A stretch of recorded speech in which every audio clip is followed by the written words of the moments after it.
morning, afternoon, everybody. We are at 5:34. Okay, so let's get this meeting rolling. This is the Carson City Library Board of Trustees monthly April meeting. And let's go ahead and take roll. Chairperson Knight, Present. Vice Chair Olivas, Present. Trustee Lucas, Present. Trustee Markle, Present. Trustee Nichols. Present. A quorum is present. Thank you. We have like perfect attendance on this board, or near perfect attendance. There's never an issue of like we're gonna be close on quorum or whatever. I love it. Okay, anyway. You are? And look, it's April and she's telling us that. Isn't that lovely? All that like notice. Okay. I hope you're doing something fun in July. Are you coming? Fair enough.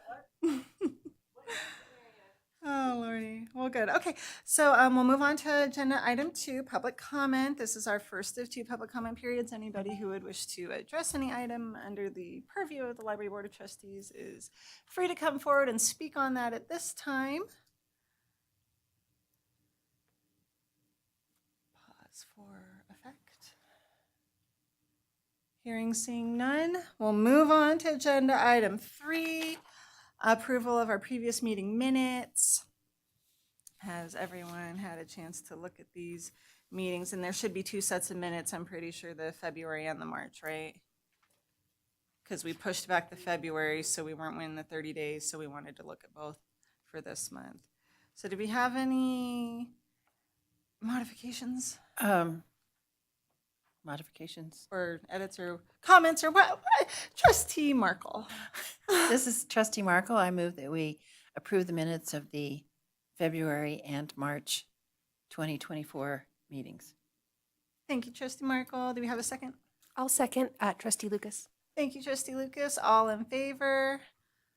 Aye. Aye. Opposed? All right, minutes are approved for both February and March meetings. We'll move on to agenda item 4A. Discussion and possible action regarding a proposed interlocal contract between the State of Nevada, acting by and through its Governor's Office of Economic Development, or GOED, and Carson City Library to offer innovative career exploration experiences.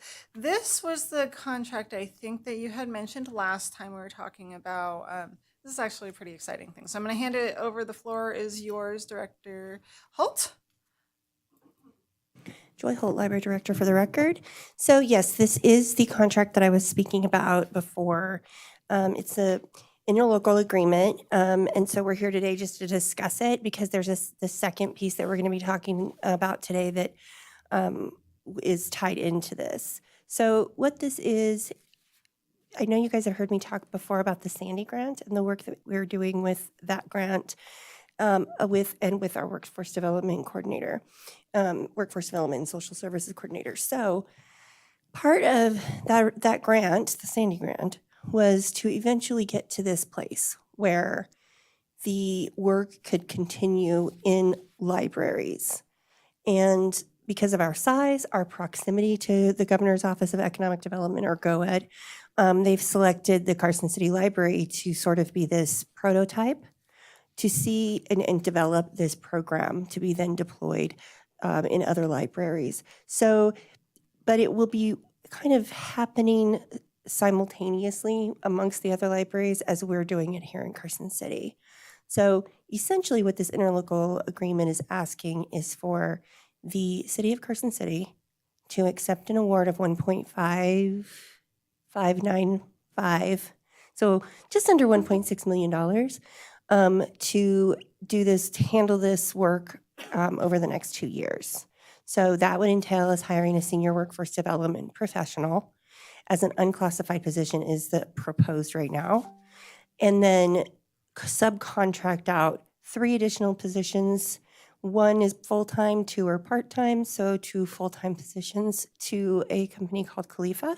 That's our goal.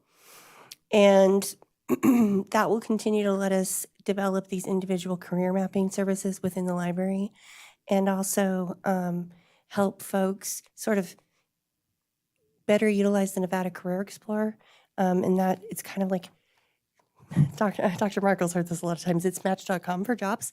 And so really what this will do is this will afford us the opportunity to have this senior workforce development professional work alongside our workforce development coordinator to really more robustly develop the role of that position so that when this position ends, because this senior workforce development professional is 2 years and it will end at the end of those 2 years. The purpose is, and the end goal is for that person to work alongside our permanent employee so that once this position, this award position ends, we can carry this work forward. And this SWDP will also go throughout the state and work with other libraries. So the benefit to us is that we'll get more dedicated hours per month with that person to help our workforce development coordinator develop and grow and kind of really build out this program within the library. So we're the only library in the state and maybe on the West Coast that has this kind of position that's permanent within our library. And so we're sort of at the next stage of evolution in growing that position and really honing in on what the best tasks and most effective and efficient tasks and purpose for this job will be. So we're there now. We've sort of figured out some things over the last few months and figured out what's working, figured out what's not working. But ideally, if we're able to get this funding, we'll be able to have the SWP come in as an unclassified employee and then fill the workforce development position that we now have open. And then, of course, I'll work side by side with both to help build this out. So it is very ambiguous in terms of the position because it's ambiguous. It's a new and sort of uncharted territory. So, which isn't to say we're willy-nilly about it, but it's sort of one of those things where we're going to let it evolve somewhat organically. Let might not be the right word, but we're going to answer needs as they appear. We know what we're going for, but I think all of us know that you might have an end game and something might pop up that will switch up the route you're on. So we want to leave room for that. And so you can see where the funding. So over the course of 2 years, there's $285,000 allotted for the position, and that includes all of the PERS and everything. So I've been working with finance to figure out what that's going to look like in terms of what the actual salary will be for the staff member outside of PERS. And I'm learning lots and lots about PERS. Like, for example, did you know that PERS is 33% of our salary? It is. And so I don't know what world I was living in, but I didn't know that. So it's been really interesting to learn about how this works. Then the subcontracted positions, ideally, if we can get those subcontracted out to the company called Khalifa that's already doing that work for GoEd as it relates to Sandy, that would be ideal. And then, of course, we're going to continue to build out the VR headset field trips, which will allow people to go in and take a field trip through a career or a field and see if it's for them. And then we'll continue to go to develop VR on-ramp tools. And we'll then also come up, have someone help us with analytic services, the outreach and support, including the travel, and then a training hub management system.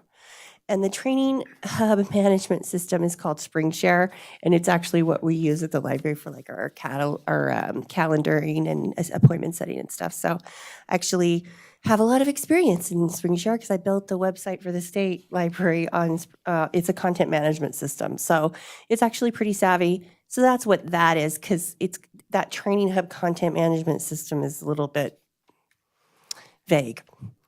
So, and then of course the VR stuff, that's all evolving, and that will be an instance where what gets loaded on there, there's already a lot of stuff that's loaded on there, and we actually cataloged them already.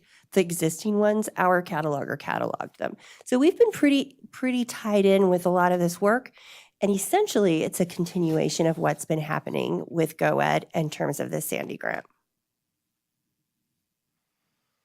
So, thank you for that.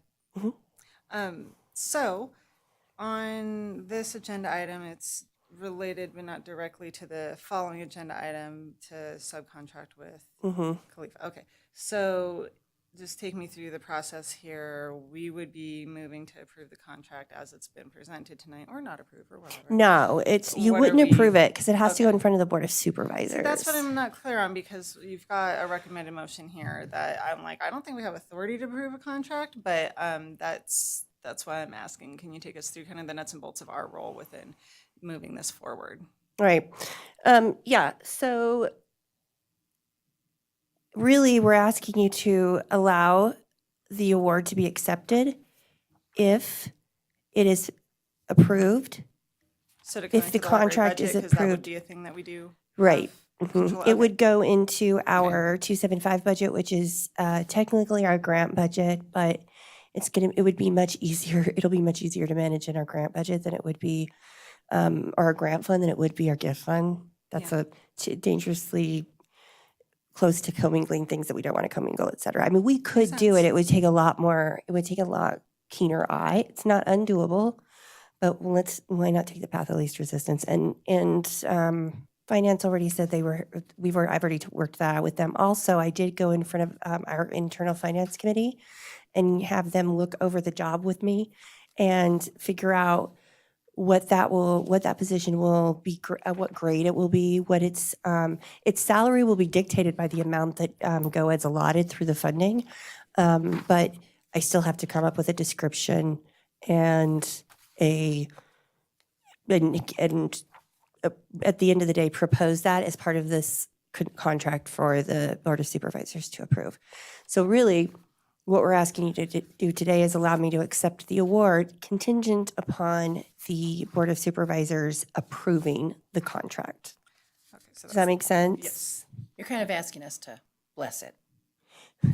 Yeah, yes. Well, and that's where that was exactly where I was going. Yeah, it's one of those things where it's it's not the authority of the within the board board. to approve it, but it is important that y'all know what's going on and that I then have been on record empowered to move forward if it's approved by the Board of Supervisors.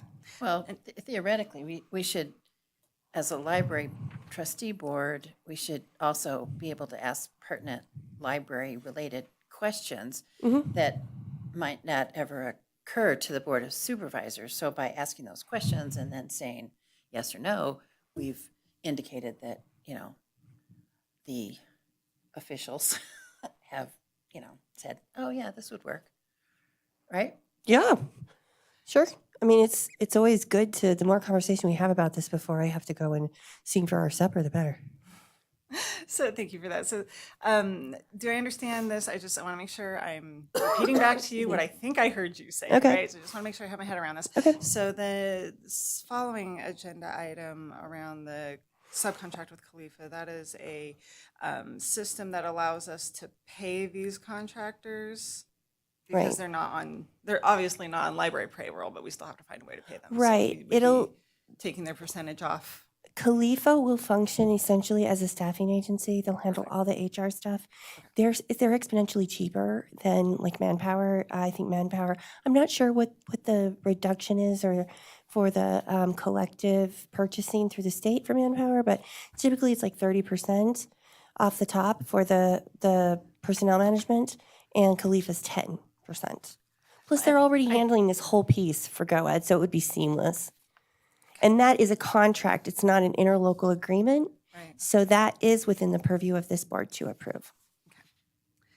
Does that make sense? Okay. I'm glad it does because it took a lot of time for me to figure all of this out in my head so that I could get it straight. You have to be able to explain it, Yeah. like, Yeah. explain it like. Hopefully I that. explained it well. No, that's Or good. Good-ish.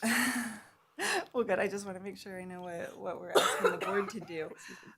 Okay, so what you want us to do is approve, give your blessing for this first item. Second item is related to the first, but they're split as two separate items. Right, because they're two separate documents. You could, in theory, I don't know why we would, but we could in theory say yes to one and no to the other. Yes, Although but I don't know why the we would do second one is that. contingent upon the one that has to be approved by the Board of Supervisors. So the interlocal agreement per NRS has to be approved by the Board of Supervisors. The second part of the contract has to be approved by this board. But the second one can't, we won't have the money that applies to the second if So the it's still Board of contingent on Supervisors, if it doesn't yeah, if the come Board in. of Supervisors says no to the interlocal, then it's collapsed. Got it. Okay. And does that track deputy? Well, more or less. District Helen attorney, we're Yagos, looking around. Okay. Deputy District Attorney for the record. So basically, the reason why both these items are in front of you is because the award that will be accepted by the Board of Supervisors through that interlocal contract, so a part of that award will be used to pay or to pay the Khalifa contract, right? So the Board of Supervisors and GOED will have to enter into this interlocal agreement, and then they are currently still in the process of negotiating the scope of work to make sure that everybody is understanding their positions through the acceptance of this contract. Whether the Board of Trustees has the authority to enter into this interlocal contract is a little bit of a gray area. So the way that we proposed it is that to be a three-party contract where GOED, LBOT, and the Board of Supervisors, all three sign into that interlocal contract. So that's why this was formulated as a proposed motion for you to approve the contract as presented and accept the award, contingent upon the other two parties also accepting it. However, because the scope of work is still subject to negotiation and to discussions between the city manager, the Board of Supervisors, and GOED, what I am suggesting is, if it's comfortable with you, to give the authority to the executive director or to the library director to make any other edits in accordance with what the other two entities are agreeing upon. But basically, as Ms. Hall indicated, the funds are pretty much agreed upon. What they're still trying to negotiate is the scope of everyone's responsibility once they are accepted.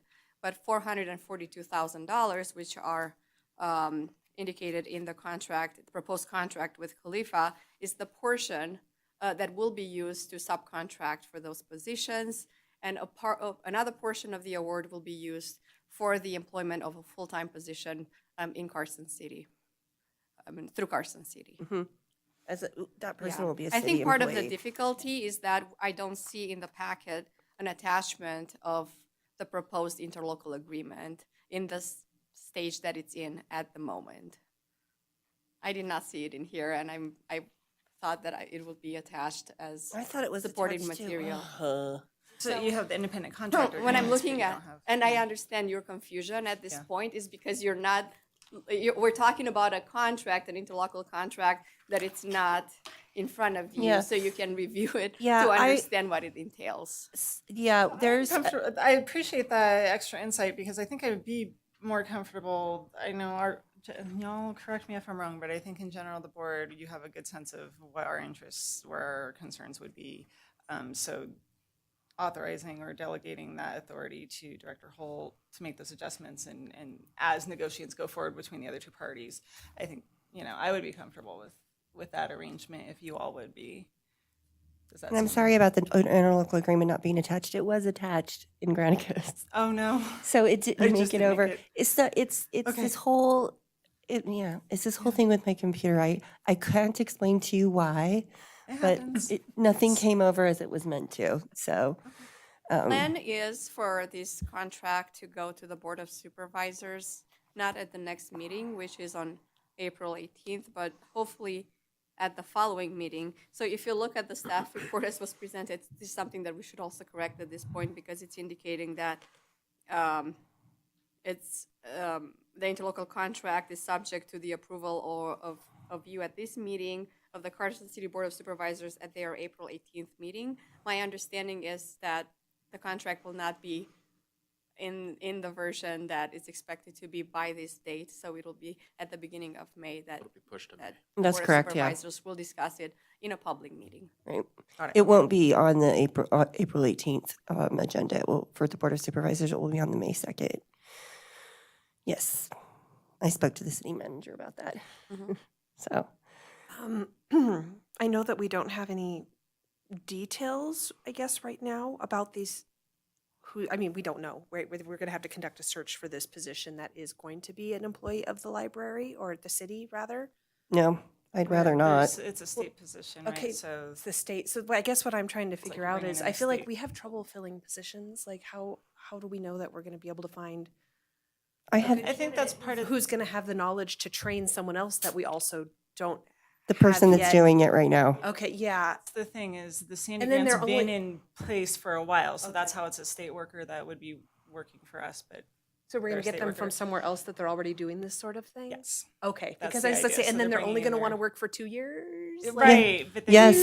in theory, if you have the right person. But the idea though is that they've kind of already got this general sense of how they want things to move because they've been working with GoEd and with this grant, and so So we're not just going to be posting We'd be this like our leveraging. other library positions, Yeah. just hoping to find someone with this knowledge. right. No. Yes. No, that is That's, I excellent mean, flag. I'm so you've glad you sort raised of that. highlighted and underlined why this would be such an incredible opportunity for us. Okay. Because we do have someone who's been doing this through the Sandy Grant for 3 years. And as it's an unclassified position, it's not the same expectations for posting or any of that. Okay. I'm rusty it's- on that stuff. For or rather, example, I never when knew, but- when I promoted our programming and outreach coordinator into that position, I didn't have to post it or go through any interview process. I did interview her and speak with her at length about it, but I didn't have to do any of the stuff that you have to do for a contracted employee or an hourly employee through the city. So If we you're have high unclassified, confidence that we're going to get a qualified person in there. that, Yeah. like, yeah. Okay. and the city would rather us have someone in mind for the position, for unclassified 'Cause it's positions. a really So specific.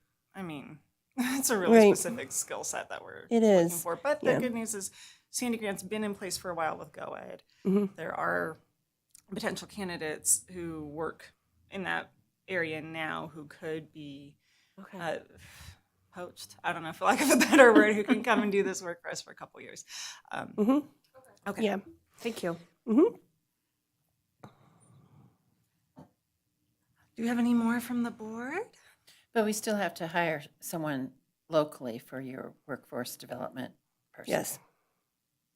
But I'd like to get the person that's going to be in this contracted position here first so that that person can help me Sure. discern, just help me figure out who I think is the best candidate or who we think is the best candidate. So you Um, envision them being on your board or on your panel for yeah. interviews and things like Yeah. that. Perfect. Not that it didn't go well the first time. It took a long time because I was waiting for that rare creature that could do all of these things. And thankfully, because of that, we were able to figure out some of the things that were working and not working. So now like I said, we're at the next evolution.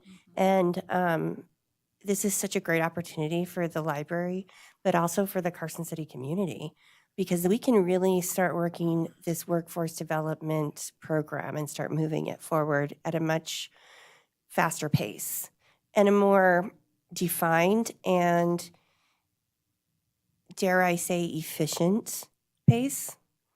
So, but again, this Very is, optimistic.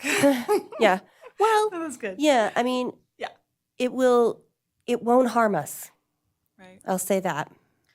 And what about the contract for the Nevada Career Explorer? How long does that last? The state pays for that, the state library. Right, but So we don't know how much longer will, I can't know Yeah. because if they choose to not renew it at next renewal period, they choose to not renew it. But we'll use it while it's available to us, and that's built into kind of what's Yeah. it's baked into what this work is. And we've paid in the past for add-ons, for lack of a better phrase, with If the they're gonna Nevada help Career us. Explorer. Yeah. Hmm? If if they're gonna help us. Yeah. Right? If that add-on is worth the money for us. Yeah, and Yeah. what I'm getting at is if we're really going full speed ahead and we've got great momentum and suddenly the state library decides not to renew and I think they did renew it, Dr. Markle, for like 3 years at least, then we will have to figure out a way to keep it.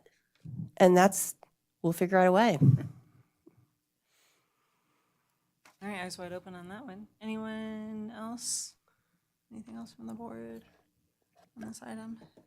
Did I answer your question, Trustee Lucas? Okay. Okay, so I think we'd be looking for a motion to authorize the library director to approve and execute this contract on behalf of the board.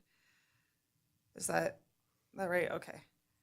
So I'll make that motion to authorize our library director to approve and execute this proposed contract on behalf of the Board of Trustees. Trustee Olivas, I second. Thank you. All in favor? Aye. Any opposed? All right, so approved. We've just put more responsibility on you, Director Holt. I know it's your favorite thing. All right. Oh, let's move- I'm deep into this thing now. Oh, we so- know. Good. Okay. Well, then let's go ahead and move on to, we're on what, 4B now? Yes. Which is the Khalifa part of this. Yes. Okay. It's So this, did you want to this- give us more? I don't know that there's really much more to say. It's Yeah. 442,000 of that 1.599 or 559. Again, it's contingent upon the Board of Supervisors approving the interlocal agreement that we were just discussing. Again, if they don't approve the interlocal agreement and don't accept it, the funding, then becomes moot. Why we wanted to keep it on the agenda and talk about it today is so that we're ready to launch on May 2nd if it gets approved. Right. so Because we again, won't we'd be meeting again until after that date. The interesting thing about this too, just as a side note, once it gets through the Board of Supervisors, so this is our first stop, our second stop is the Board of Supervisors, and then it has to go back to the Board of Examiners with the state. So none of this will get resolved or across the finish line until June. Because it has to go in front of the Board of Examiners in So June. what we don't want to do is create a condition where it has to bounce back to us and wait for our next meeting. We would rather just Correct, yeah, entrust that's you the with goal. Mhm. that authority. Right, Very good. Okay. right. So that we're ready to go Mhm. when it's all over the finish We're line. not pushing it out to October. Yeah, Okay. yeah. So I don't really have anything else to add. If I may, added as late material or supplemental material is a letter Oh, right, thank you. by Khalifa, by GoEd Mm-hmm. that explains the role of Khalifa and why they qualify as a sole source provider of services, Okay. which will make it not subject to solicitation pursuant to NRS Chapter 332. So if you have a question in regards to why we're not opening this up for bid and the decision of the board is to go forward with Khalifa, is based on the fact that they are able to provide some specialized services given their expertise in the previous contract with Sandy. Correct. I don't know if you've had the opportunity to review It's that. with GoEd, officially it's with GoEd, the sole source. with Khalifa, Exactly, yeah, it's right. between The GoEd and letter CoEd, comes right, from or- GoEd. Khalifa right now. Yeah, thank you for Okay. remembering that. So yes, there is a letter. It's not signed by GoEd. They just produced it and sort of contingent upon all of this moving forward. Because once we are able to move forward, then we will present this information with the Khalifa contract as the sole source. I'm also going to reach out to Khalifa and ask them to provide a letter as well. Because the letter that I have right now is from GoEd, explaining why GoEd was sought a sole source contract and got it, which I was like pretty impressed that they were able to do that because it's not so easy. No, sole sources Yeah, require yeah. And substantiating. Yeah. so I'll also have some other information and backup to go with the Khalifa contract when the time comes. Well, and Khalifa has already been doing this for the past Yes. couple of years Mhm. through the Sandy grant, and they're quite efficient and Right. I professional. think the concern would be if there were some other company that had been doing it maybe for another state or some other library system, that we would be running afoul of contracting rules where you wouldn't want to have a competitive bid process. But being that that's not the case and they were able to justify a sole source, then we shouldn't have any heartburn about. And just to Not be having clear for the bids. record, this is the Yes. letter that comes from GOED, it's unsigned, and it explains their process of obtaining the sole source letter or waiver based on their Sandy project, right? correct. And it doesn't really explain how the Sandy project ties into this new project that we're doing, right? Right. Through the grant. So it's really up to the board if you'd like to go forward based on what's presented in front of you today. I don't believe it's really going to cause any issues because it's contingent upon the other two boards approving them. So maybe we could also come back in May with an updated letter if that makes you feel, more comfortable at that point in time. But this is what's in front of you today. It's the sole source, a letter that is provided from GOED regarding their own process of obtaining the sole source on Sandy. Which is good, because it demonstrates they were able to justify it, right? Okay. Correct. And our contracts administrator gave me guidance on that. Good. I love that. Okay. I have I think this is a ignorant question, but I'm gonna ask it anyway. On attachment A, scope of work, there's mention of XR technology. Can you tell me what XR? Extended reality. Extended reality. Okay. Thank you. I know what VR is, but I don't know Yeah. what XR is. Okay. I gotta keep up with these terms. Yeah. You guys are like leading edge. Okay. Okay. Do we have anything else from the board? Okay, I'm going to go ahead and just motion probably very similar verbiage. I'm going to move that we authorize the library director to approve this contract on our behalf when the time comes. Okay? Okay. When the funds become available. When the funds become available, yes. Thank you. Thank you, TA Niagos. Trustee Olivas, I second. Thank you. All in favor? Aye. Hi. All right. We have that approved. We'll move on to agenda item 4C. Presentation, discussion, possible action regarding updated draft letter. Oh, that's right. We had this letter we were working on. So if you Okay. would like, I can just point out the areas that I changed per what we discussed. So a lot of it looks the same, but what I did change was I added a little bit more of the statute to explain that per 378.087, the State Library Public Records Agency should establish and distribute funds to the public libraries for the purchase of books, et cetera. That was in there before, but I added the part that the money must be provided by legislative appropriation and administered by the State Records Archives and Publics Administrator, because I wanted to be certain that, not that Administrator Strom doesn't know, but I just wanted to make sure that I made that point, that this is within his scope. And then I just went on to give more detail per your request, Trustee Lucas, and hopefully it makes a little bit more sense. And then added again per section 2D of that same statute, here's the formula. If the requesting library has a budget for materials, which is $150,000 or more, but less than $500,000, the requesting library is eligible for $15,000 as a base grant, and then an additional 25% of their budget. So what that means for us is that in fiscal year 2024, we were entitled, per that equation, to $59,500, but we received $11,551. That's a big difference. Mm-hmm. But And with just that as a side note- 11,000, we did, you explained pretty well what we were able to do with the money that we did receive. Yeah, we were able to, in 2023 and 2024, we were able to purchase 433 electronic resources, so ebooks and audiobooks. If they made them all, I would have gotten all audiobooks. They're not as easy to come by. So, I mean, that 433 looks like a lot, and it is, not to take away from that, but what we've put forth through Friends money and through our general fund money toward that is easily double, if not tripled.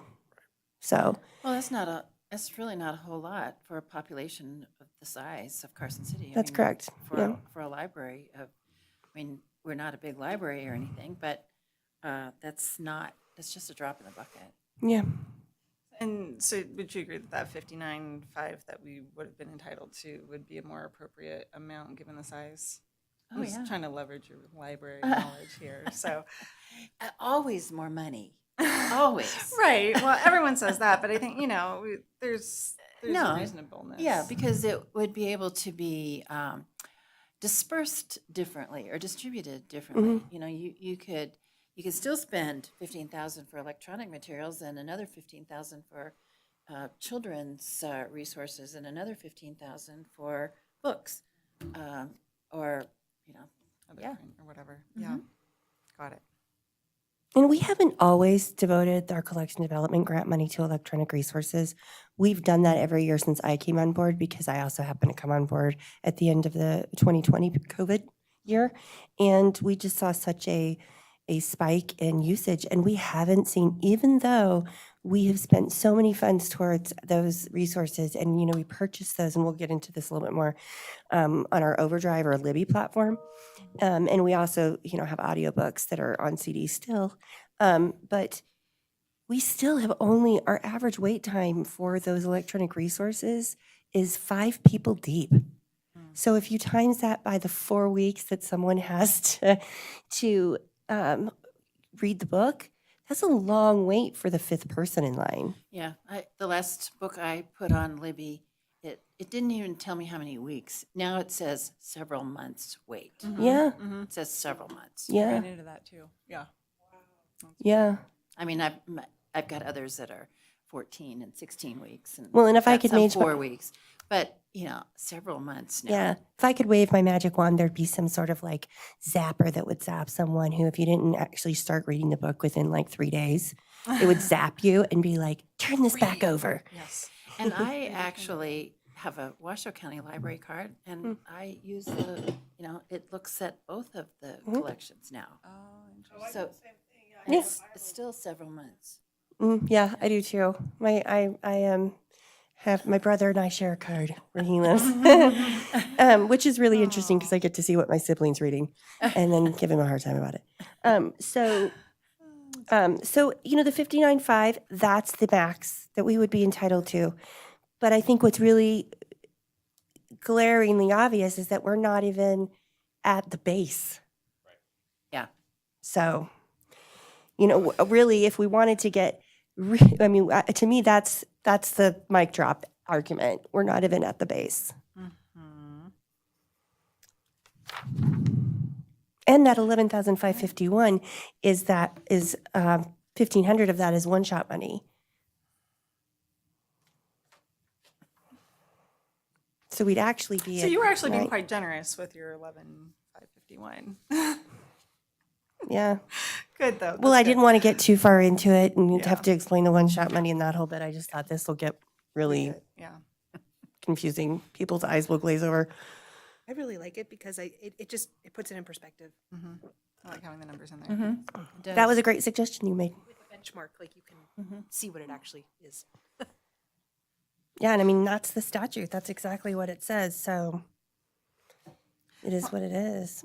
So on that, you're looking for us to approve the letter, and we could, if you have a clean copy of it, we could sign it tonight, or we can come by the library at a later date and sign it if you want to leave it. at the I have a desk clean for copy us. right here. Okay. One thing I did want to point out, though, is that you had mentioned, Trustee Nichols, about the governor's 3-year strategic plan. So I did put something in there that says that the Carson City Library is providing access to information, programs, and services in alignment with his 3-year plan, particularly in the areas of education, workforce development, and economic growth. So then I'm like, we're confident the governor And the legislature. is gonna Value. hear our call. So though shows that we pay attention to what he's, what he's doing and his wishes. Mhm. So someone's going to be reading that going, oh, wow, how many other people have put something like that, in the letter and even know about his 3-year plan? That we Yeah, 'cause, well, it's actually it's follow technically along. not really published right now. Like, you can't find it on his website. I found it on the Nevada Independent. Somehow they Oh, got. no, it's on, I'm sorry, I thought I gave you the link. It is actually on the Governor's Office of Finance Oh, website you right did send me now. the link, but then Yeah. I forgot. So I was on Yeah. the 'Cause you're on governor's, I was on Gov.gov. governor.ev dot whatever. Yeah, Yeah. instead of. Yeah. the Anyways, I GFO. found it though. Yeah, so I mean, it is kind of public, but unless You know where to look. you know where to look, and then why would you go to the Governor's Office of Finance, Yeah, So right. that's where it is. So again, I think that's going to show them that the library is, in line with, again, what he's thinking, so. Well, I'm in the hoping that end, pops out at somebody. if someone were to pull this packet up, it was kind of serendipitous that all of this stuff about these other contracts are workforce development centric. And here we are trying to show how we're doing workforce development work, and trying to move the needle here in Nevada. All right. So any other input from the trustees? Do we feel comfortable approving the letter and signing it tonight? You can make a motion. This is Trustee Markle. I move that we approve the letter to the State Library Administrator. I'll second the motion, Trustee Lucas. All in favor? Aye. Any opposed? All right, we're going to do that tonight. We'll send it around and Okay. sign it. Perfect. Okay, thank you. We'll move on to information only. Agenda item 5A, our administrative reports from our library director. And I'll say once again, the floor is yours. Okay, this is just our financials. I'll just make it short and sweet and ask, does anybody have any questions?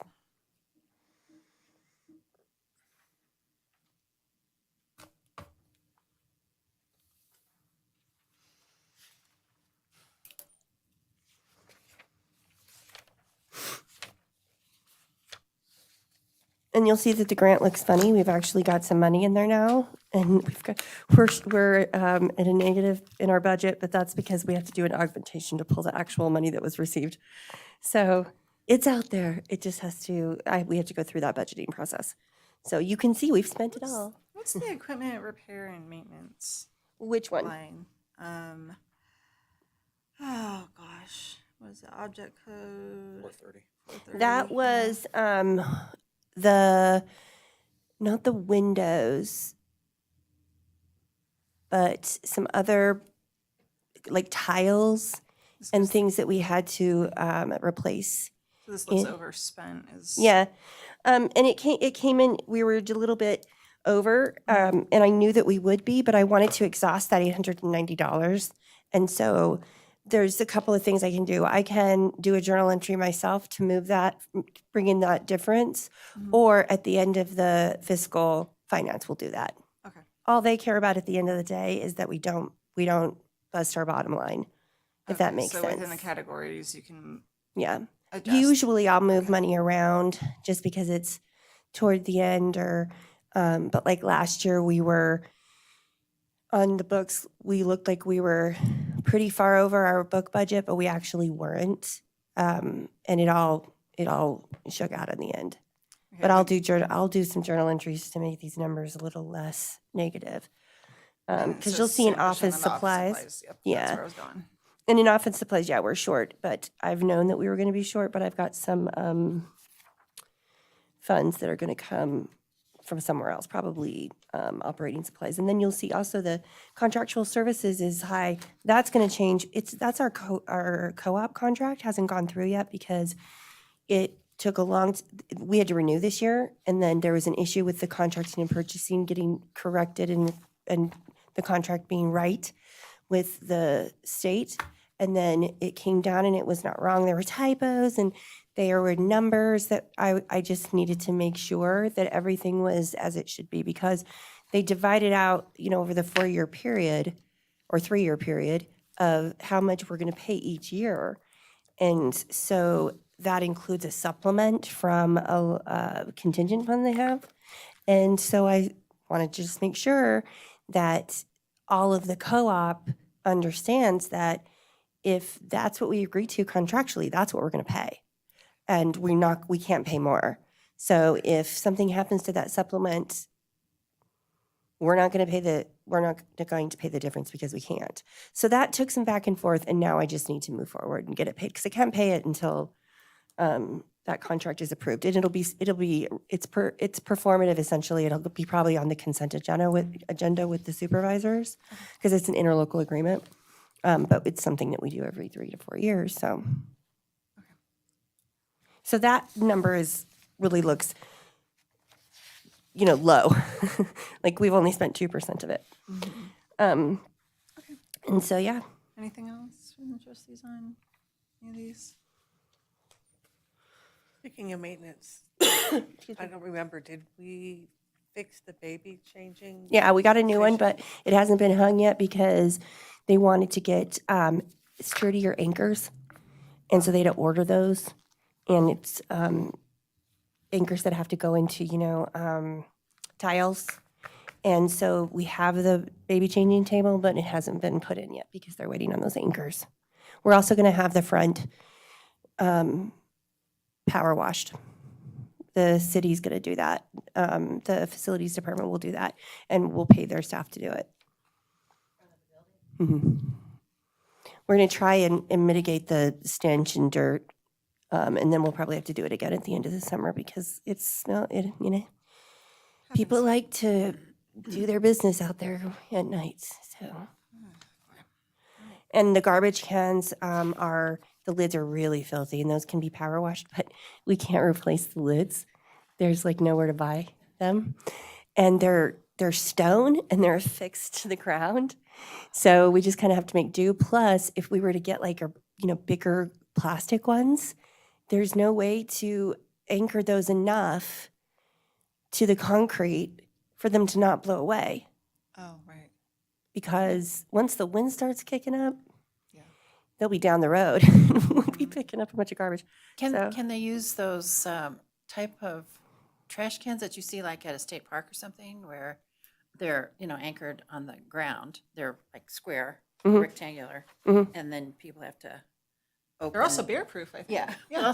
Some of them. Yeah, yeah, I hear what you're saying, and I could ask them about that. My knee-jerk reaction is that if you have to put them in, once people can't get stuff in there anymore, they'll just stack massive amounts of garbage around I've it. seen that too. Yeah, that'll be every Monday for us. Okay. Because it's every Monday now, except at a certain point. Like, they can stack them high. They can stack the garbage high right Yeah. now. But if they can't stack, because on those ones, I think if I'm visualizing them right, there's only so much stacking you can do because they have a full lid. Well, And I so think then it- they'll just put the garbage around the Yeah. hole. Folks who are on the Living street. there. Yeah. And then after Burning Man, too. Oh, After yeah. burning. Yeah. Burning Man's That week mostly after the Burning Man's- dumpsters. Yeah. Our dumpsters are locked, but the dumpster in the parking lot across from us always has some really interesting stuff in it after Burning Man. So, yeah. But pretty much every Monday, You we've take got pictures of that? I mean, you should have pictures on file for that so that when you were requesting a new library or something improvement. that takes Yeah. care of the unhoused population, there's some, Yeah. Actually, someone came to the library. They made an anonymous complaint. They came to the library and gave one of the staff members a picture they had taken of the garbage can out in front of the front doors, and in color, and then brought it into the library and put a note on it that said, the exterior is just as important as the interior.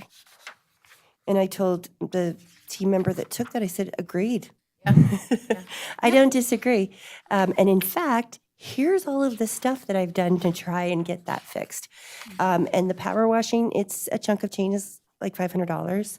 And, we're going to have to keep doing it because we cannot stop people from urinating at the garbage can at night, or urinating in any of those corners over by the book locker. At this point, I'm just grateful that they're not urinating on the outlet that connects the book locker to the building. So it's just a reality. And the summer's bad because, the heat. So we do get a lot of folks complaining in the summer, but it happens so often we can't keep up with it.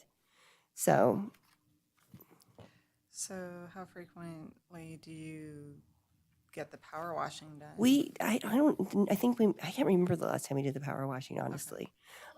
So we're going to get on a more regular schedule for that. But last summer, we didn't do it because there was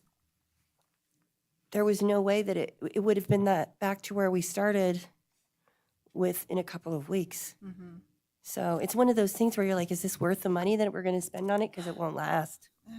And there's literally nothing we can do about it. Well, and I wonder if there's something to be looked into as far as like protective coatings or treatments to make them easier to wash, like they do with graffiti and things, where they put some kind of coat over the wall to make it easier to clean off when I've it does need talked with cleaning. facilities about that, don't and I know. can speak to them about it further. This would be a good time of year because then we could, have that in mind in our budget. Okay. So, yeah, we'll see. We could, Who knows? We just keep problem is- trying. That's what we do. the problem is it doesn't, the walls themselves don't look that dirty. It's the smell. Right. And so no matter what we've got on that wall,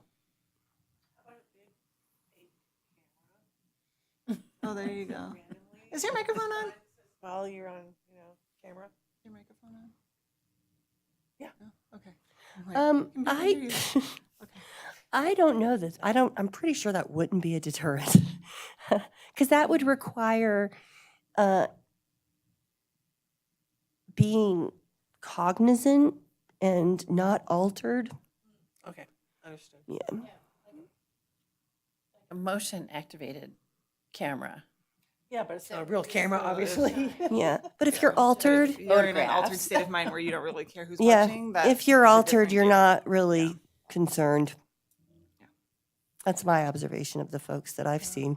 I'd be We actually curious, had though. someone. There's got to be something though. We Some actually kinda- had someone doing it in the middle of the day. Yeah. He like we had to ask him to leave, and he I have to keep my sense of humor about it. He rolled up on the tree out front, Oh. and I looked out after I'd asked him to leave. I looked out my window, and there he was. Yeah. And I was like, pretty sure you don't want to do that. And you have to go. And if I catch you doing that again, because by the time I got down there, it was a done deal. And he tried to lie, but he was intoxicated. Yeah. Which is why he was asked to leave in the first place. And, but that is next level, right? Because there's a whole other slew of laws that apply to public urination. So, but again, this gentleman was so intoxicated, I would almost guarantee you that when he came back the next day, did not remember it at all. Right. In Europe, they have public stations like on corners for people to use that are, they're like open all the time, but they're not. It's not like a porta potty where they're all closed in. They're sort of open, so you can still see people's feet or something, but they're kind of quasi private, but at least it gives people the opportunity to utilize those facilities at times when there aren't open restrooms someplace else. But that's just Well, for thought. just to be very candid about the whole thing, I don't really understand why anyone, and this is why I think it's mostly people who are altered, because there's a lot of other opportunities of where you could do that that wouldn't be against a building. So, Do they have that same problem, you think, at the community center? I mean, they must. yeah. Yeah. Right. it's- Well, yeah. I would bad. just be kind of curious if there's any other technologies around on Well, I can certainly do some better research on deodorizing that. coatings or something. Yeah. Something. I Yeah. don't know. What are they used for animal there- shelters? I don't know. Well, I can definitely do some research on it and find out, and I mean, it can't hurt. If something exists. And if not, that's okay, because then you know worse for wear. 'Cause that's Right, really and what- and then, you know, every time we have these conversations and we talk about looking for these alternatives, even if they don't work or they're not possible, we can at least say, you know, this is what we've done, Mhm, and here's why it's not feasible. mhm. And a lot of times it's not that it's cost prohibitive, it's just that our building has limitations and or it's cost prohibitive because of the limitations associated with our building. I mean, there's a lot we can do, but at a certain point, when you've got a building that's 50 years old, Yeah. and that's you know, the other side is 40 years old, Mhm. it just is what it is. So we do the best that we can. Yeah. And I mean, it's not as simple as like facilities comes along and hooks up to the hose spigot twice a week during the summer and just hoses things off. to Doesn't buy kill us the some smell. time. I Mm-mm. feel like business owners are out there in their alleyways and stuff trying to like in Yeah. between mitigate. It doesn't That's what I help. wondered, like if you could do like the, hose end attachment of some kind of deodorizing solution or some kind of Maybe. something that would help because it's the smell that bakes in, right? So Yeah. that's, Because just plain old water isn't doing it. I mean, because it's the thing is that it's so often. yeah. So it's not one It's of these things where concentrated. somebody did it for a couple of times and it's this smell, you know, that's reeking, but you can get rid of it. When you've done it and it's like the same thing's going on the night before, you know. So but it's definitely something I can look more into what we could do for it. Quite frankly, I have to rely upon other staff. I'll say, can you walk in and out of the doors because I can't smell it. Mhm. And so that's just because I don't have a great sense of smell. So I have to ask the staff. But the thing is, though, is that sometimes you can walk through there and it smells fine. But when the wind kicks up or it's just, you know how things are, it just wafts.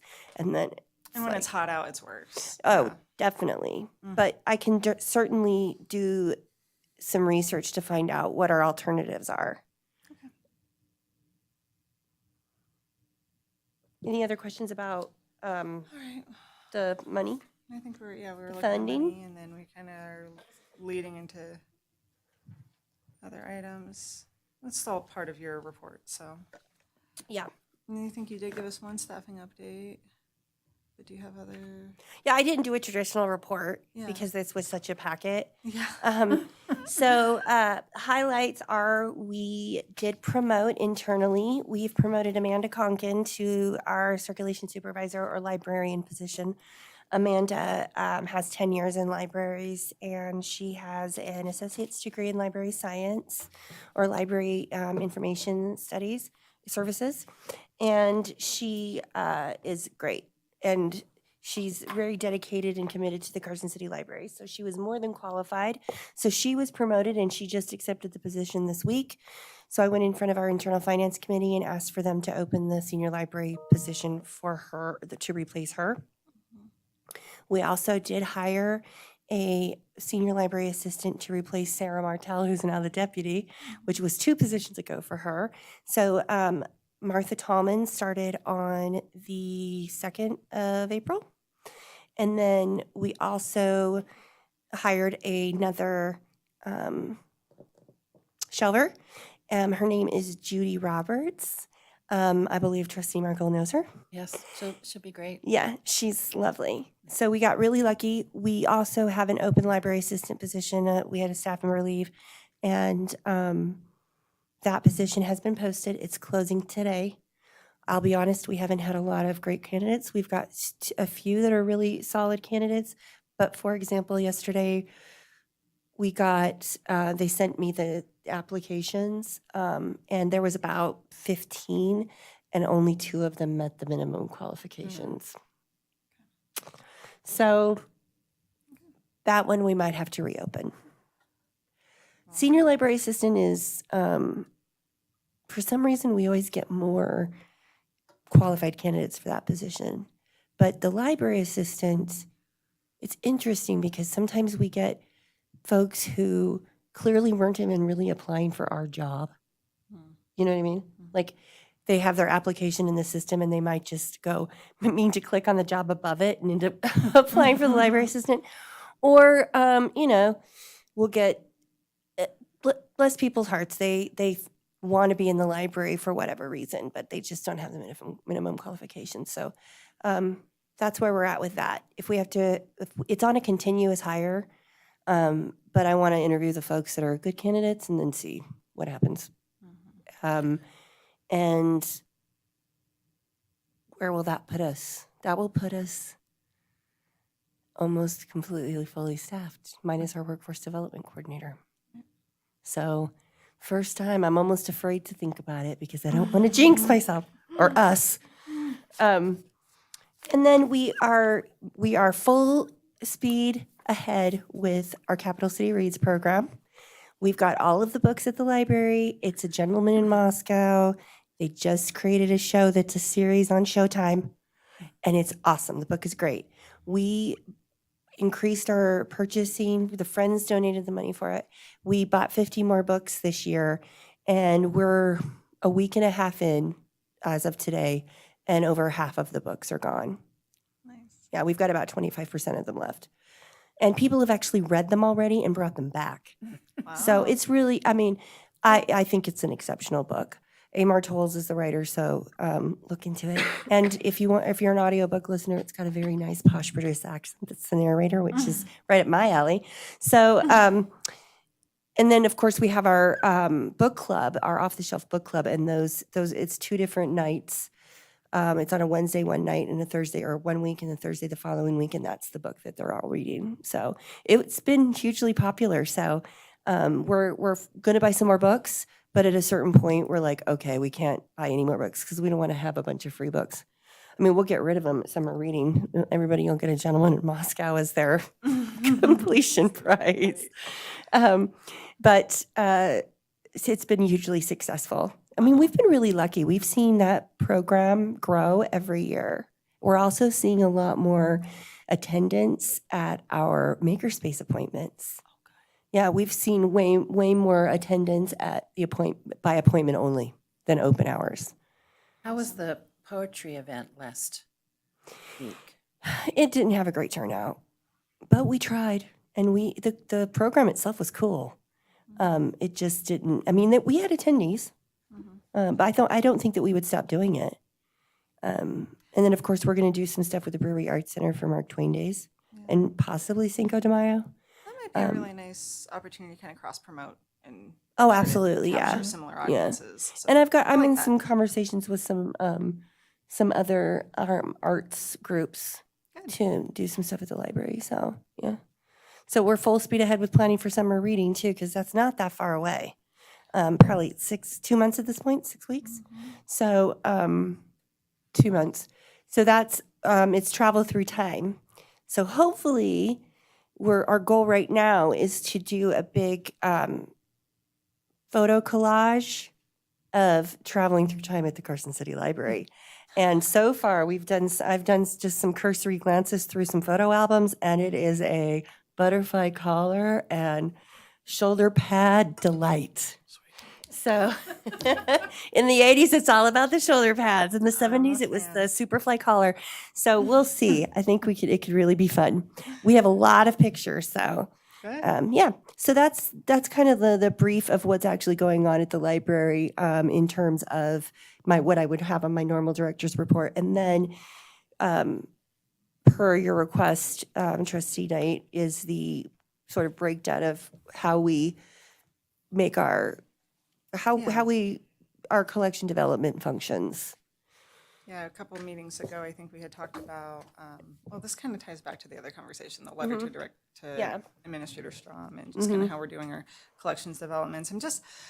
I'm curious to know, and I know you're going to go over all these things, but just as a refresher for everybody, I'd asked about purchasing procedures, how it works. I'm trying to get at, have we maximized every potential opportunity to utilize funds to leverage collective purchasing power? If we can't, and it's so specialized, then to have that at least on a record to, explain how we've made adjustments over time, given the increasing costs of electronic materials, and how that's a higher demand now than it has been. Yeah. And just trying to get a better sense of how it works when you're purchasing these things, who you purchase from, and the rules around it and all that. So I appreciate looking forward to your presentation. Okay, so I'm basically just going to give the highlights of these, the purchasing and contracts policies of the city as it applies to us. So for the purchasing threshold requirements per the Carson City's purchasing and contracts policies, is for service and supplies, what would apply to us in terms of our book budget is when it's 50,000 or above, because the books are considered a service or supply. Typically, you would have to go out on a bid, but we don't have to because we have an exception as a library. And that's per NRS 332.195. Now, as it relates to working with the state on what existing contracts they have, we do that for like temporary staffing, because I checked with our contracting administrator, and you can see right here, that's a joinder contract typically, right? And we can do that if it's over $50,000, but we still have to go in front of the Board of Supervisors to approve it. And it would be unique for a state agency to have a contract with a book vendor that would align with what we need. It's pretty unique, if that makes So sense. there's an analogous need at the state level necessarily Right, for them to even have a Yeah. contract for us to joinder onto. Okay. right. Not likely, but there Yeah. might be other things. And the city does have quite a lot of, share preferred vendors that they use. Mhm. But I did reach out to our contracts administrator about this as well, and she said the first order of business would be to to see if this was even cost effective for us to be involved in a joinder. And if the answer to that was yes, then we would need to sit down and figure out who's going to pay what. And once that happens, it'd be a pretty lengthy process, but we could do it if it was something that was going to be most cost effective. But right Nothing now, exists today. no, Okay. not really. I mean, it would, it would, if we were to compare the time spent with, if we assign a cost to that for staff time, it'd probably be more expensive right Mhm. now. Okay. But it's definitely something to keep an eye on. Mhm. And I'm also keeping an eye out and having the back of my mind to keep an eye out on what the school district is doing.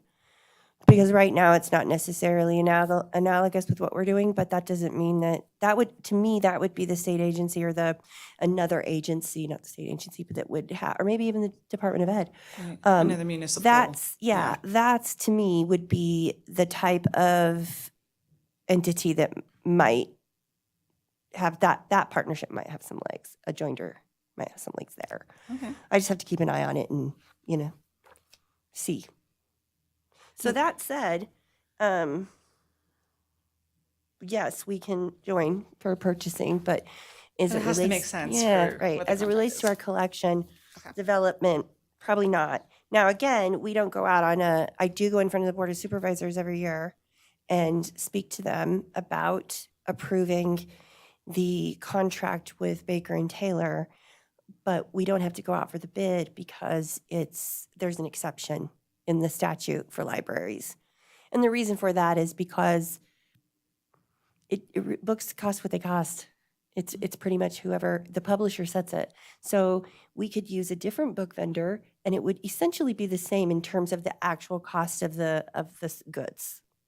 So there's a significant enough consistency Hmm. in the pricing Right. to warrant not soliciting Right. bids Yeah. because it's not a real competition that costs Not what it really. costs. Yeah. Yep. Okay. Yeah. And that's just print materials, or is that also electronic materials? It's all. Yeah. Everything. Okay. Yeah.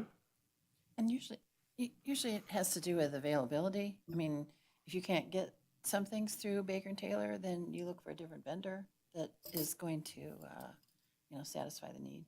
Yeah, but most of the time because we do use Baker and Taylor, and I'll get to that, most of the time when we have to go out and purchase things from another vendor, it's so far below that $50,000, Oh, it's a yeah. non-issue. Right. It's the Baker and Taylor one because that's our biggest book. That's our biggest vendor that we purchase for materials from for collection development. That and Midwest Tape, but Midwest Tape is so much lower. And we'll get to that. So right now, we're just in a unique world. We're just in a unique space with the materials that we're purchasing as it relates to existing contracts through the state that we could join. And then getting down to how we chose our vendor. So Baker and Taylor is the biggest book vendor in the nation.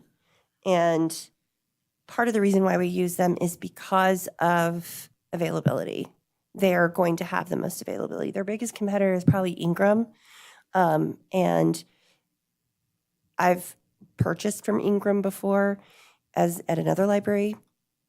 But as it relates to the way that we do things, it's 6 of one, half a dozen of the other, if that makes sense. We wouldn't really see much savings with Ingram. We might if we switched vendors at the onset, right?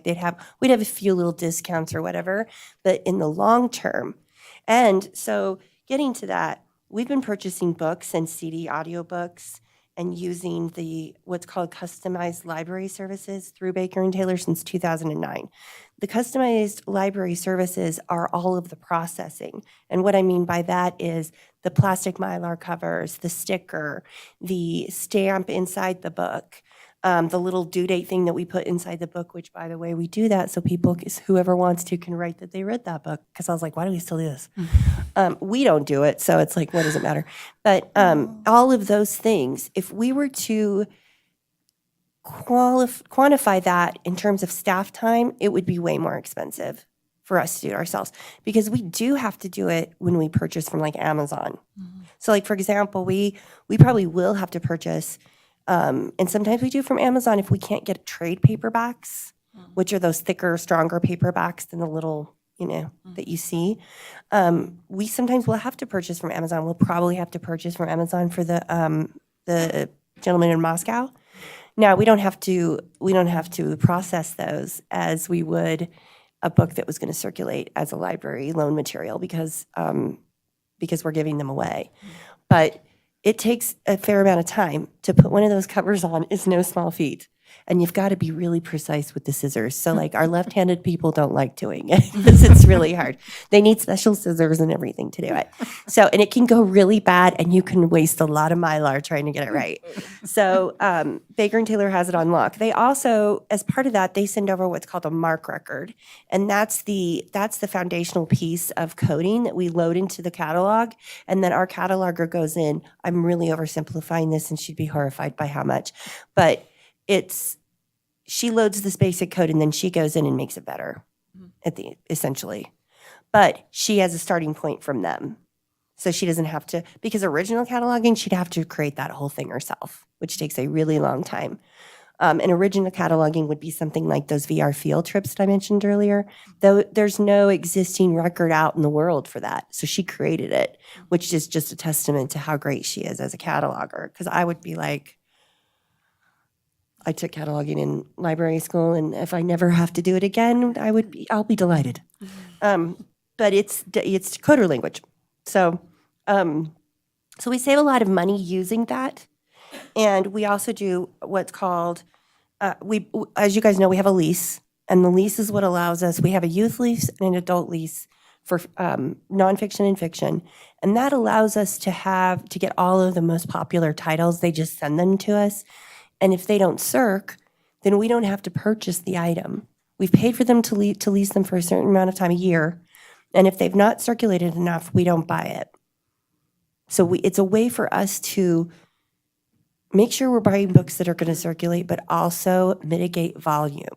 Because we don't have the room to buy every book that's hot right now that in 6 months no one's going to read again. But we have to put on our shelves because we bought it. So the lease allows us to avoid that. And the friends pay for it. So that's a nice benefit. I make that request and they're always happy to do it. So then, of course, the EDI, which is the electronic data interchange. And that allows us to electronically order materials, put them in a cart, and have them sent to us. And all of the and all of the invoices and whatnot are deposited into an acquisitions module for us that we then pay for electronically, and it's seamless. It's such an incredible way for us to keep track of our spending on our book budget. I mean, our acquisitions module is more accurate than these reports that you see here because it's up to literally the minute. So, and it allows us to see where things are, when things are, and the really cool thing about it is it lets us say, okay, we're getting to the middle of June. We have to have this stuff wrapped up, purchased in-house by the end of June. And if we can look at that acquisitions module and go, oh, these aren't going to make it here, we cancel the order. Because we know we can't have that stuff coming in after June 30th. So it's extremely convenient. Now, that isn't to say that other vendors don't have the same thing, but to make the transition they'd have to be, I can't even tell you actually what they would have to entice us with to make the switch worth our while. Because at the end of the day, the books are all cost us, the book cost is the same. So what you're actually paying for that might have a difference in cost are these extraneous services, if that makes sense. So that's why we choose Baker and Taylor. As much as I hate to say it's because who we've always used, it's not like I haven't thought of it. And I will say too, my experience with Ingram has not been the greatest, but we didn't use EDI when I used Ingram, so it was less complicated.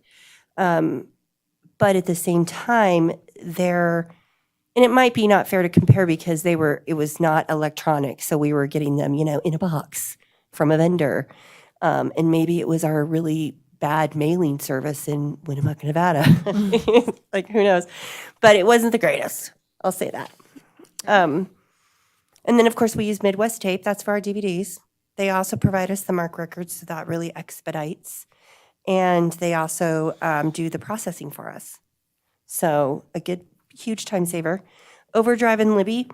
We use Overdrive and Libby because we have been with them forever. They're they're the largest, but also we get a discount because we purchase those items, and the platform especially is where we save money as part of the consortium or the Nevada Library Cooperative.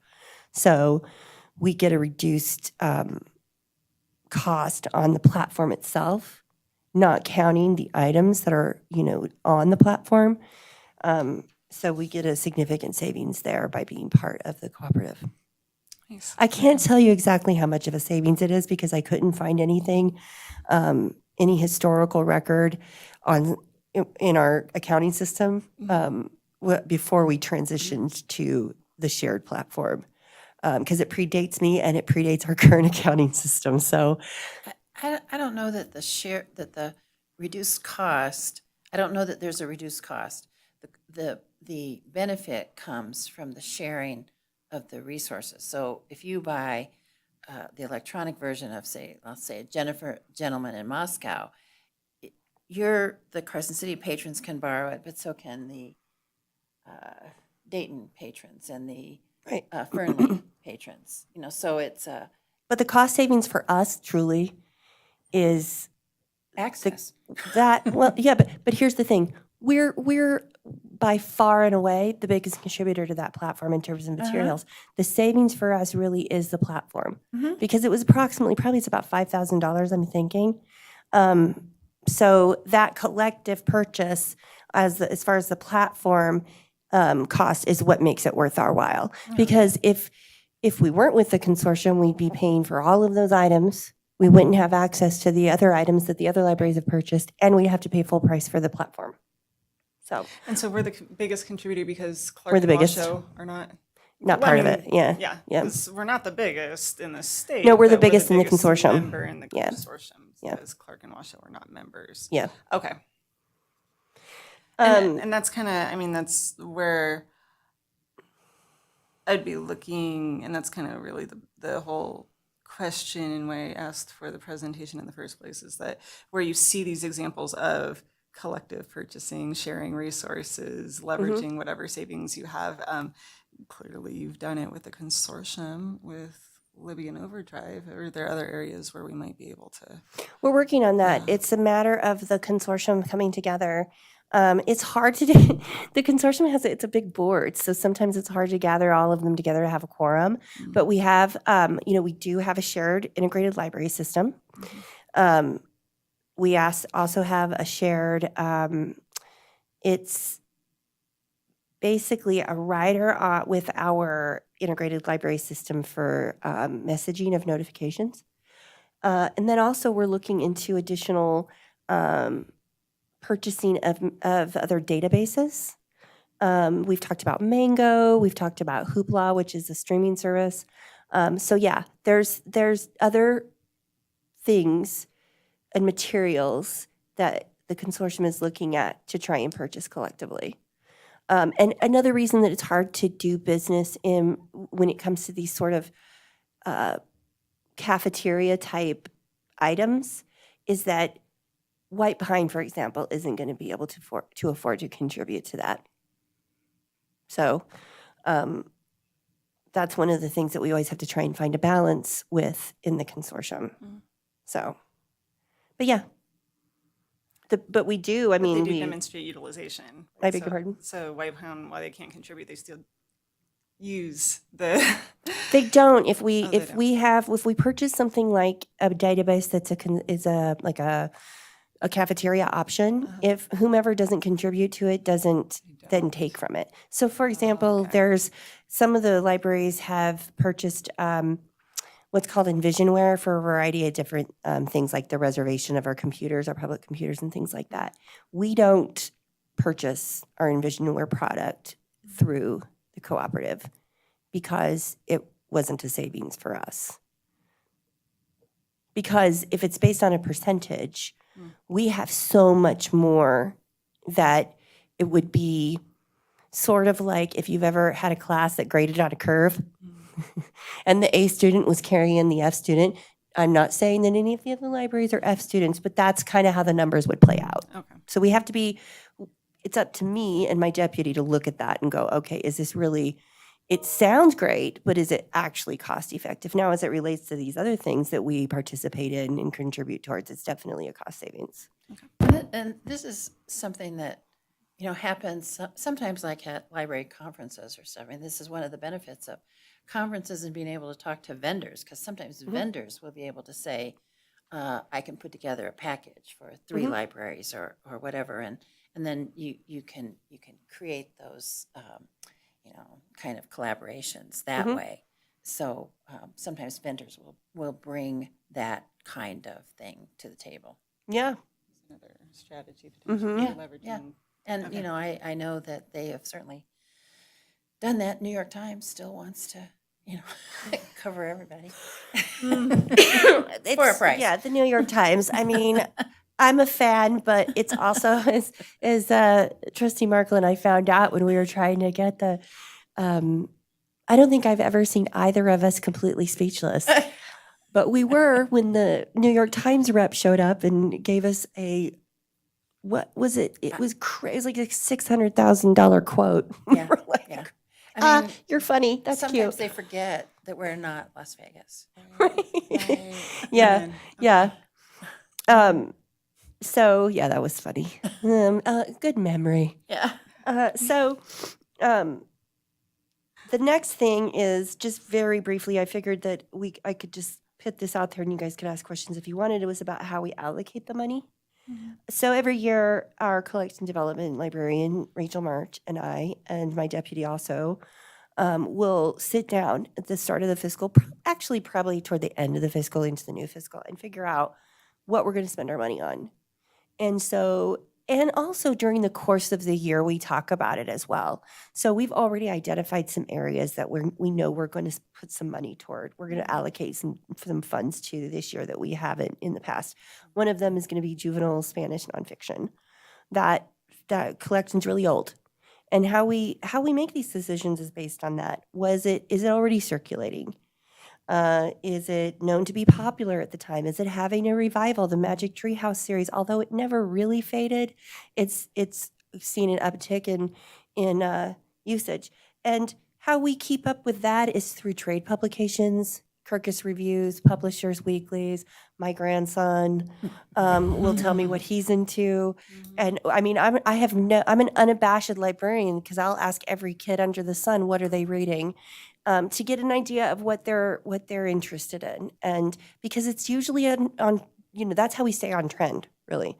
But we have to be careful, and this is where the lease comes in, that we are not purchasing every book on macrame that is out there because it's experiencing a revival right now.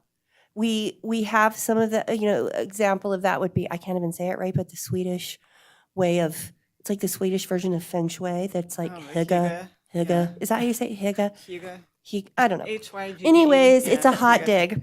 Yep. It's simple Hygie living. is what I, Oh, really? Yeah. hygie. Yeah, it's like, I don't know. It's It's about being cozy and Right, home. right, Yes, yeah. we love it. Okay. and it's, but we're not going to buy every book under the sun about it because in a few years it's going to have faded out. And so the lease allows us to not go down that road and then find ourselves having to get rid of books that circulate or having books that don't circulate. There's nothing worse than having to get rid of a book because and it's beautiful, but it's never been checked out. Again, Dr. Markle and I know all. Well, Yeah. the We experienced general, that pain. the general rule kind of is like the Pareto principle. Mhm. 20% of your collection will be used by 80% of your population, Mhm. or something like that. Yeah. And so, you are always going to have things that are not circulating. Yeah, it's Just true. try to keep that The low. the Yeah, challenge yeah, is right, to right, keep right. it low. Makes sense. But we, for the first time, according to our circulation supervisor, librarian, have because I requested that we create a weeding schedule, and we've been going gangbusters on weeding. I feel like that was So- part of a conversation a few years ago about the policy on collection development and how frequently things are weeded. So that's good to know that you've We got a we schedule. did it, but it was not on a schedule. Got it. Okay. So it was kind of like, oh, that looks like that shelf's getting real full. Let's take some of those out. Yeah. Whereas now we're on an actual schedule, Nice. so that we're being proactive, not reactive. Yeah. Um, Great. So yeah, we want to know what's popular. We look and see where we have gaps in our series, because sometimes you've got a series of 5 books and one of the 5 doesn't come back. But we also keep an eye on if there's 5 books and there's the 7th coming or 6th coming out. We want to make sure we've purchased that. Oh, I ran into that not that long ago. Yeah, there's a series where there's like 13 books and like 5 and 8 were missing. All the others were. Yeah. And sometimes we can't know that. I mean, sometimes it's just people letting us know. But also, we're all librarians and we're all readers. So we're all like, hey, we've all got our own things that we're interested in. So that's another way that we stay abreast of what's new and exciting for, that we think others would like. But no one's going to go out and buy every book on like Catherine the Great, because that's my jag right now. But we have just enough. So that's also how we do it. And then as far as digital resources, like our databases specifically, we've axed a lot. I shouldn't say a lot. We've axed a few. A lot of those databases that you see on our website and our digital resources are paid for by the state. But we pay for Mango, for example, which is a language learning. That was formerly we had Rosetta Stone. And Rosetta Stone, it wasn't easily accessible remotely, and it costs twice as much as Mango. So we've had a lot of good response to that. We purchased Consumer Reports Online. We did that because people were asking us about the Consumer Reports paper version, and Consumer Reports has dialed that down to very little print. And it gets a lot of use because we can go and look at those usage statistics. We do that at least once a year. We do it more often, but we have to do it at least once a year during the submission of the public library survey so that we can get federal funding through LSTA. And then about every 3 months, we will take a look at what we've got from our donations, just people making random donations, and and or when people have damaged a book and they've paid us for the book, but the book wasn't, we're not going to replace it because it was an ancient book. And so we'll use those funds. Rachel and I look at that every 3 months or so. We try to look at it every 3 months and figure out, we try to always use that for purchase requests. But the purchase requests also have to be within reason. Because sometimes we'll get requests for stuff that's like out of print or just really obscure. And it's never going to get checked out. So we have to be mindful of that. So a lot of it is just kind of intuitive, but also it's not all intuitive. There's data. I'm data driven, right? So we're not gonna just be like, okay, that sounds great that you love again, I'll use myself, book about Greek myth. Although I've got my finger on the pulse because there's a lot of that stuff coming out. It's kind of like what came first, my love for it or the revival it's going through. Anyway, so, we don't just purchase because that's what we like. In fact, we have to be very cognizant of not doing that, particularly when we're talking about nonfiction and especially when we're going into an election year.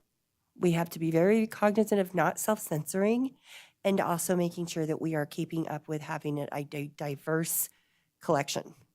So. Diverse and balanced. Correct. Not Yeah. just- Yeah. Diverse. And here's the thing, not just diversity in experience, but diversity in viewpoint.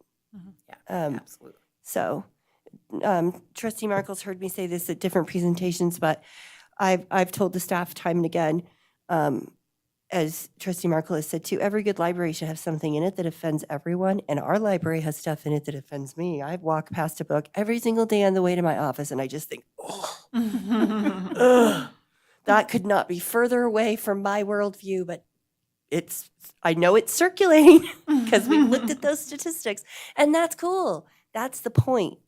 So, and we just have to be cognizant of it. So that's how we do it. Any questions about any of that? I mean, this is very broad view.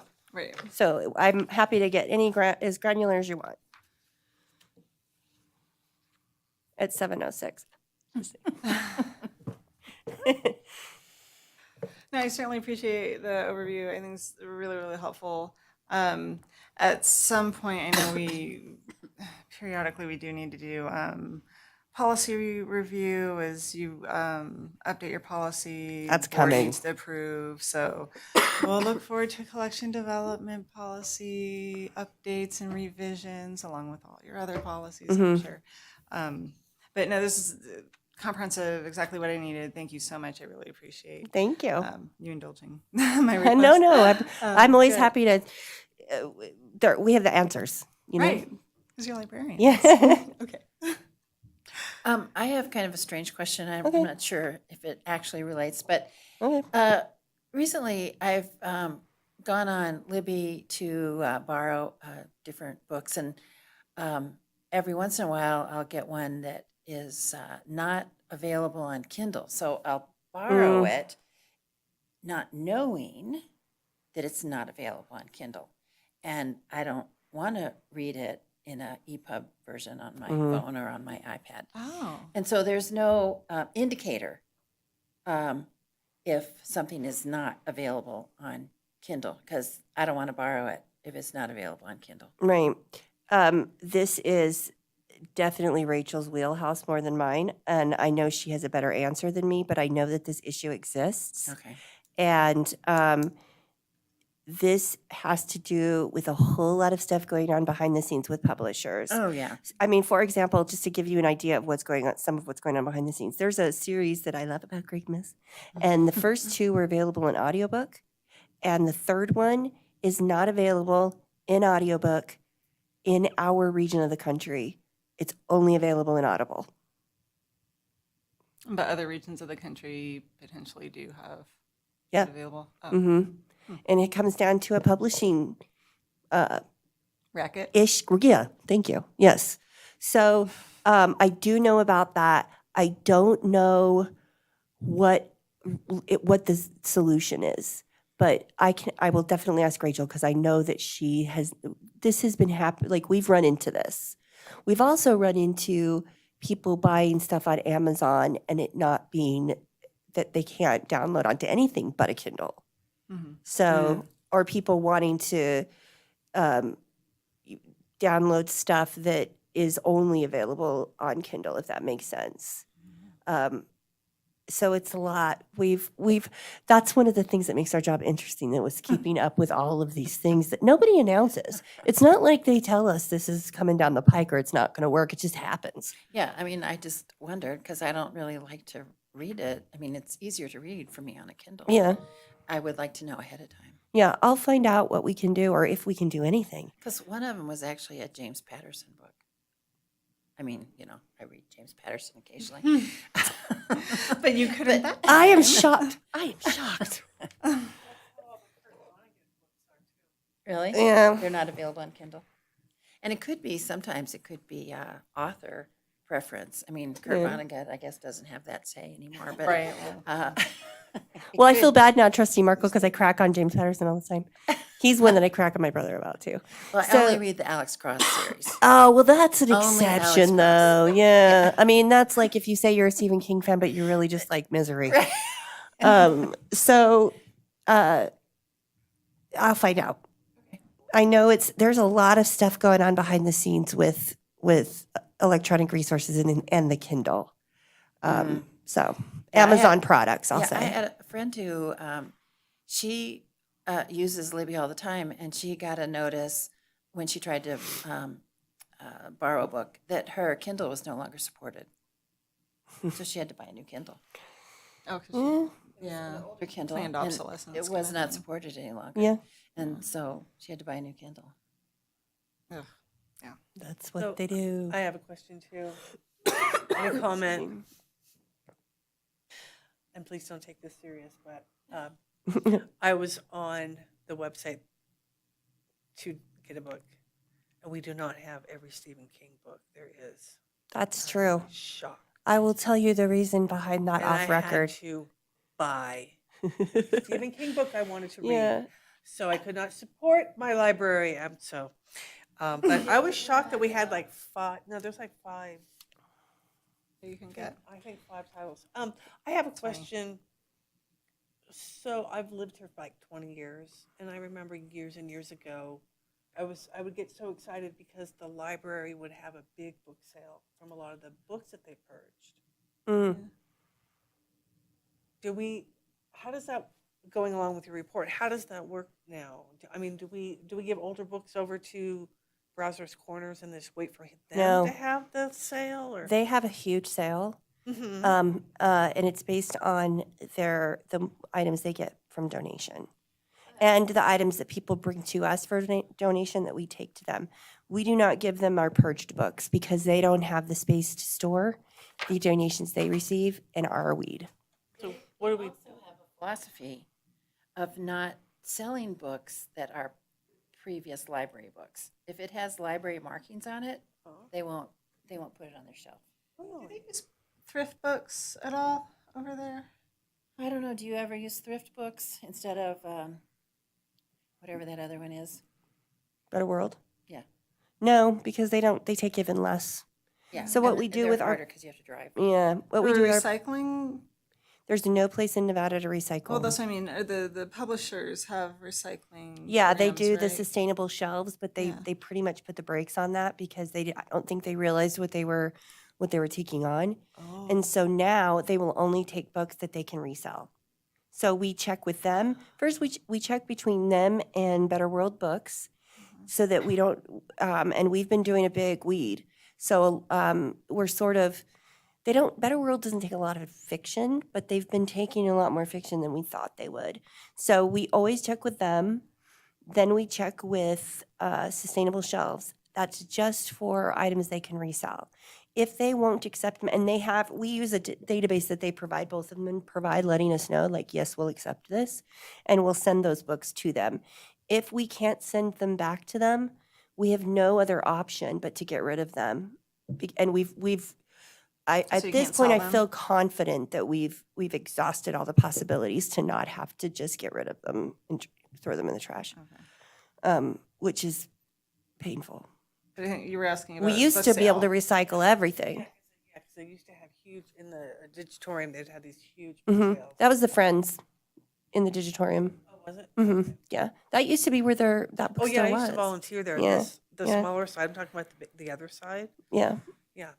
yeah. But They it was my don't. understanding it was the library, though. Because a lot of them were library, they were marked the library. Mhm. And they It got might rid of have a been lot of their then. reference. We did that in Humboldt County. We did a book sale. It's not without its downside, because you will get a lot of folks who are mad that you're getting rid of any books. But we're getting rid of them anyway. So, and people did make a valid argument in when I was in Humboldt County, and that is, you've already bought these books with our taxpayer dollars, and now you're going to charge us to buy them again. I don't know. There were people out the door. And I remember one time when I went to it, last time I went to it, I was trying to find some books on medieval history. And this guy named Richard, I'll never forget, Richard, had them all piled up somewhere. And he kept walking around. He's like, nobody touch these, nobody touch these. And Sandy, do you remember Sandy, the Yeah, librarian? yeah. She went over to him and she said, Richard, you do this every time we have a sale. You grab all the really good books and you don't let anyone else have them. And I know you're not reading them. So this time, no. And she wouldn't let him buy all of the books. Oh my God, Sandy, that is so her. She's a character. I miss her. Wife or somebody. I just remember she was yelling at him and they're, Richard. Yeah, so Trustee Markle's right. They prefer not to sell library books. Really, they have crazy inventory. Yeah. They're looking for somewhere to recycle as well. So it's a bummer. But we do our best to mitigate that, of not having to get rid of them and having nowhere to take them. What if we do, you know how they have you have the crochet clubs and stuff, and we have different things going on. There's a wonderful channel on YouTube where a lady, I mean, it kills me, but I'd rather do this than throw away a big book. She makes these beautiful wreaths and all sorts of different things with book pages. We could, yeah. Oh, neat. We could made- take That'd be a bunch fun of the club. I would go to that hardbacks. meeting. Yeah. We made flowers out of books. Yeah. We did make your own little book library using book pages. We have done some book art for sure. This year, last year I wanted to do it. We might do it this year, but make like a bunch of book art ornaments. We'll see. Yeah, I mean, we're always trying to figure out ways to not have to get rid of them. Yeah. That I would go to that. That would be a Yeah. fun thing. Yeah. This lady made this, I mean, assuming I don't have to work, but I mean, Right. that's part of the issue is But she scheduling. It's had, got to be after hours. she said 250 pages, but she has some big hardbacks, the Yeah. really big hardbacks, and she made this beautiful wreath. I mean, it takes a while because you're folding 250 pages Oh gosh. into cones. There's a lady who does it here too, People who can do that. and she has a display in the display case every year, so they're cool. Next time she's in there, I'll be sure to Yeah, tell we her know. because they're cool. Yeah, the person in here who does that is Debbie Lambin. Oh, right, it is. Yeah, Yeah. Debbie Lambin, and she does stuff. Sometimes you can see her stuff at the Nevada Arts Association gallery. She also had a display at WNC a few Yeah, years she ago. did. Oh, see if she could lead a class. There you go. She actually. It's I part of think the weeding part of the collection development I policy. saw one at the Brewery Arts. The entrance area where you can get the chocolate. They have a display there of like Nevada stuff, a small display, and I think one of her book sculpture things is in there. Cool. It's a never-ending challenge. Well, that's good. The minute I Maybe you'll find see. somewhere we can recycle those books, we're on it. Mhm. It's just too bad because 5 years ago, there was a place here in town we could just go, and they had these huge barrels that were made of cardboard. They were basically cardboard sides on a pallet, and they just all of a sudden stopped doing it. Bummer. Yeah. All right. So, Do we have anything else for Director Holt on her report here? Any other questions? What's going on? Okay. All right, then we're going to move on to item 6, This is announcements, requests for information, future agenda items. Anything y'all want to see on a future agenda? Could we remind ourselves about the process, the timing and the process for the review that we're, The eval? yeah, the Director eval. eval? Okay, yeah, let's put that on the next agenda for sure. Because don't we have to be done before the next? I'm trying to remember. It's a nice to have if we can be done. So we're still waiting for the 360 though, right? Yeah, Okay. but you have your portion to fill out if there's anything you'd like to add without first looking at 360. Because I didn't we're- realize how many people were basing their summary off of what was in the 360. So that seems like it's potentially duplicative, to be honest. But so she's looking confused. Let's back it up. So there's two pieces to your eval, right? There's our and then the 360. But since we haven't seen response yet back from the 360, some of the trustees are hesitant to write their comments for their portion. So Well, we're writing the We'll eval. The flag it. 360 isn't the eval, right? So we don't actually have any staff input when we're writing that. right, which most supervisors don't when they give evals. You know what I mean? This is a unique thing to libraries, or to our library anyway that we do. So, okay, so that's noted, and maybe for next year we'll do the 360 ahead of, even further ahead. So, I'm not clear on exactly what we're putting on the agenda. an update. Oh, just an update of where we're at. We So won't do the actual eval unless it looks like we can, and we'll know in the, what, Sometime in when does it go out to the staff? I don't know. Okay, I'll have to look back at it. okay. Because I mean, it really comes down to the timing of it. I think it then comes down to that, right? Whenever that time runs out. So, okay, yeah, we'll just put it on there as a talk about. And that'll be May 9th. It is possible we could have those responses back by then or before then, because we're only sitting on the 11th right now. So we'll, yeah. As we get closer to the meeting and putting the agenda out, we can firm up the actual language of how we want the item to be. But for now, we'll just say it's an update. Okay. Good one. Thank you, Trustee Lucas. Okay. Any other items for next agenda? All right, let's move on to public comment part 2. This is the second public comment period. If anybody would like to make comments regarding any of the business of the Library Board of Trustees, feel free to speak now. Looking around. Seeing, hearing none, we'll move on to adjournment. And we are adjourned, everybody. Thank you so much. Make sure to sign the letter on the way out. And have a wonderful evening.